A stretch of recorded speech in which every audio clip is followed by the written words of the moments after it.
Yani Qaranoxurda qalacağım, gölün kənarında. Ona görə çadırımı falan gətirmişəm, tədarüklüyəm. Giriş hissəsində də bir dayının nömrəsini götürdüm. Dedilər, məsul şəxsdir. Birdən neysə bir hadisə baş versə, əlaqə saxlamaq üçün. Ümid edirəm ki, heç bir hadisə baş verməz. Düzdür, bu mövsüm aylarının aqressiv olduğu mövsümdür. Qış yuxusuna getməyə az qalıb, ona görə çoxlu ov etmək, bədənlərindəki yağ miqdarını artırmaq zamanlarıdır. Ancaq ocaq qalayacağım gecə boyunca.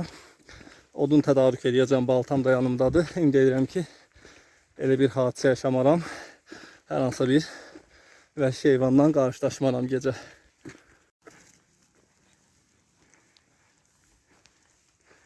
Hələ biraz yarpaqlar tökülüb. Bəzi ağaçlar yarpağını töküb. 2 həftə öncə məncə daha da möhtəşəm bir mənzərə var imiş. Amma bu da çox gözəldir.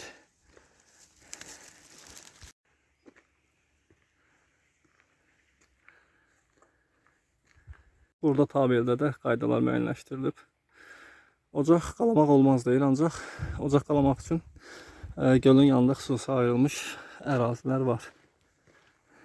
Səhv xatırlamıramsa 2,5 ya 3 kilometr düz zəmində irəliləyirdik. Ondan sonra 600-700 metrdə dağ çıxacağım.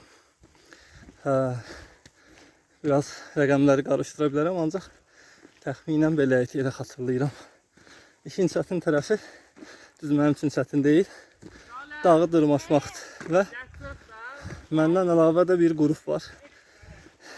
Talsanın girişində əllərdiyim avtobus bir tur idi. Turda Qaranoxura tərəf yol alıb.